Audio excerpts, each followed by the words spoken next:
100 বছর পূর্বের ইলমুদ্দিনের কথা মনে পড়ে যায়। সেই ইলমুদ্দিনও দেখলো যে ইলমুদ্দিন ছিল একজন সাধারণ ব্যক্তি, কাঠ মিস্ত্রি, দিন আনতো দিন খাইতো। সেই ইলমুদ্দিন যুবক, 18 বয়স 20 বছর এরকম হবে, তার দাড়িতেও ওঠে নাই।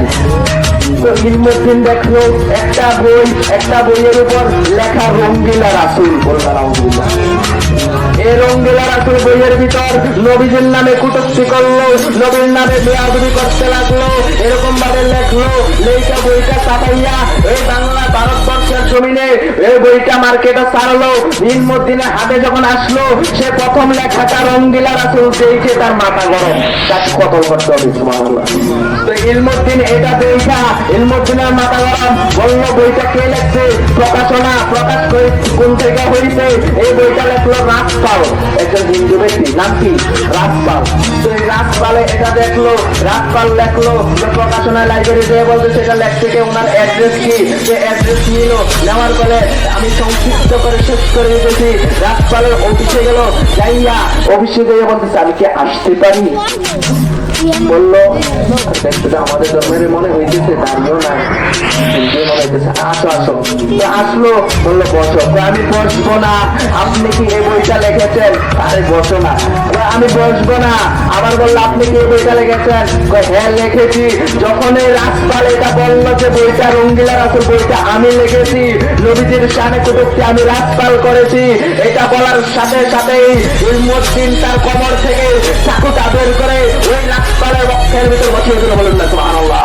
যখন এরকম করলো, করার পরে সাথে সাথেই রাজপালকে জাহান্নামে পাঠিয়ে দিল। রাজপাল সাথে সাথে এখানে মরে গেল। সিকিউরিটি আসলো, আয়েশা ইলমুদ্দিনকে ধরলো, অনেকে গণপিটানি দিল। যাওয়ার পরে ইলমুদ্দিনকে পুলিশের হাতে দিয়ে দিল। যখন আদালতে নিয়েছে, নেওয়ার পরে বলতেছে তুমি কি তাকে মেরেছ? বলতেছে হ্যাঁ মেরেছি। তখন ইলমুদ্দিনের বিপক্ষে সকল ভারতবর্ষের যত উকিল আছে সবাই ইলমুদ্দিনের বিপক্ষে, একজন শুধু ছিল ইলমুদ্দিনের পক্ষে, ডক্টর ইকবাল, মোহাম্মদ আলী জিন্নাহ, তারা ছিল ইলমুদ্দিনের পক্ষে। ডক্টর ইকবাল তিনি অনেক বড় সাহিত্যিক, অনেক নবীদের শানে কবিতা লিখেছে। ডক্টর ইকবাল ও ইলমুদ্দিনের পক্ষে ছিল। যেমন মোহাম্মদ আলী জিন্নাহ এই সে বলতে বলতে এখানে সময়টা একবারে শেষ করে দিল। তারপরে বলতেছে এরপরে একটা সপ্তাহ সময় দিতে, যে এদিন কোর্টে আনা হবে, বিচার হবে। তো এদিন সময় শেষ হয়ে গেছে, বলছে পরের দিন আনবে। তো কারাগারে গেছে, যাইয়া মোহাম্মদ আলী জিন্নাহ বলতেছে হে ইলমুদ্দিন, আমি যেইটা বলি তুমি সেইটা বলবা, আমি যেইটা বলি জজ সাহেবকে সেইটা বলবা, আমি তোমাকে শিখিয়ে দিতেছি।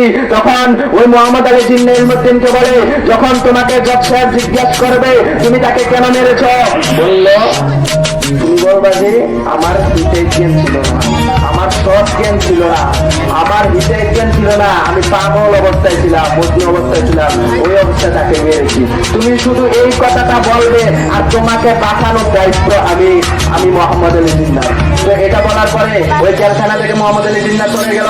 চলে যাওয়ার পরে এরপরের দিন যখন কোর্টের ভিতর তুললো, তোলার পরে জজ সাহেব জিজ্ঞাসা করলো হে ইলমুদ্দিন তুমি কেন মেরেছ? ইলমুদ্দিন বলল আমি সব জ্ঞানে আমার নবীর শানে কটূক্তি করার কারণে তাকে আমি মেরেছি। বলুন না সুবহানাল্লাহ। তো এটা বলার সাথে সাথে জজ সাহেব তাকে ফাঁসির ওয়ারেন্ট দিয়ে দিল। তো ফাঁসির ওয়ারেন্ট যখন দিল, সে এই জায়গা থেকে কোন থেকে বের হইতেছে, পুলিশ তাকে আসতেছে। মোহাম্মদ আলী জিন্নাহ বলল তোমাকে কি বললাম আর তুমি কি বললাম? তোমাকে বলছি যে আমার হিতের ছিল না, আর তুমি যে বললাম হিতের ছিল। বললো হে মোহাম্মদ আলী জিন্নাহ, হে ডক্টর ইকবাল, তোমরা কি বুঝবে? আমি যখন কালকে রাত্রে তোমরা যখন আমার কাছ থেকে দেখা করে আসছিলা, ওই রাত্রে দয়াল নবীজি আমাকে দেখা দিয়ে বলতেছে হে ইলমুদ্দিন তোমার জন্য আমি শাহাদাতের প্যার আমি অপেক্ষা করতেছি, তুমি তাড়াতাড়ি আমার কাছে আসো। বলুন না সুবহানাল্লাহ। এটা বলার পরে সাথে সাথে মোহাম্মদ আলী জিন্নাহ এবং ডক্টর ইকবালের চোখ দিয়ে পানি এসে গেল। পানি আসার পরে এই সকলে দেখতেছে, কাঁদতেছে, বলতেছে কাঁদতেছে কেন?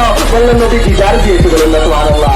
তো তাকে ফাঁসি দিয়েছে। ফাঁসি দেওয়ার পরে তখন তার যেখানে দাফন করেছে, ইংরেজদের আমল ছিল, যেখানে দাফন করেছে সেখান থেকে দিতে চায় না। তো মুসলমানগণ আন্দোলন করে 17 দিন পরে সেখান থেকে কবর থেকে তুলবো। 17 দিন পরে যখন কবর থেকে তুললো, যেইভাবে ছিল ঠিক সেইভাবে কাফনের কাপড়টার ভিতরে ময়লা লাগে নাই, বলুন না সুবহানাল্লাহ। তো দেখেন নবী প্রেমিক যারা নবীর প্রেম থাকে অন্তরে, তাদের দেওয়াটা পোকো খায় না, তাদের দেওয়াটা পোকো করে না, মাকড়ে করে না, তাদের কাপড়টাও পচে না, গন্ধ বের হবে তো দূরের কথা, বলুন না সুবহানাল্লাহ।